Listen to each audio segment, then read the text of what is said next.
محمد وصحبه وسلم شيخنا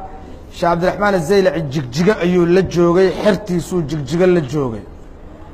asagoo xirtii jigjiga la jooga ayaa nin xabasho ah xirtiisi mid ka mid oo seef inta u qaato madaxa aga dhiga xirogana sheekhu aad buu u jeclaa markaas sheekhi loo sheego waxa la yiri ninkii hebelaha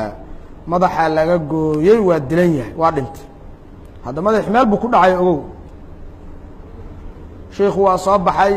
meydkiibu u yimid dabadeedna xirtiibu wuxuu ku yiri madaxii ii keena madaxii baa loo keenay madaxa meeshii laga gooyay buu sheekhu inta saa u saaray buu wuxuu qaaday beydkii rasuulullaahi maalimin mujiri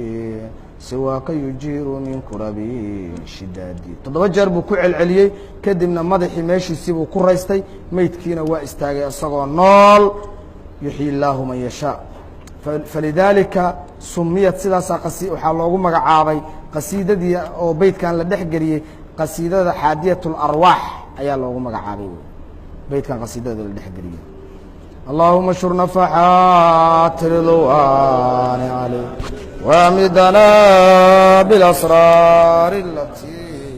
شيخنا شيخ عبد القادر الجيلاني حديث شيخنا نبينا حبيب كان محمد صلى الله عليه وسلم عليه سيد جبريل أو كهري أو وما منا إلا له مقام معلوم أو إله أو ليه أو سيد جبريل يريه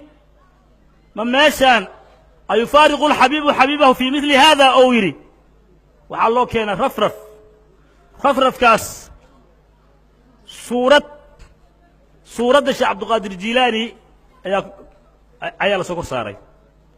الشيخ عبد القادر الجيلاني وحوها مركه نبي عليه الصلاة والسلام مركب كيس يوم نقضي من سدة المنتهى إلى حضرة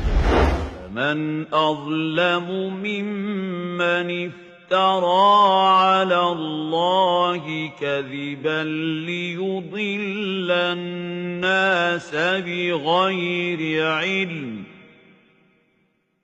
إن الله لا يهدي القوم الظالمين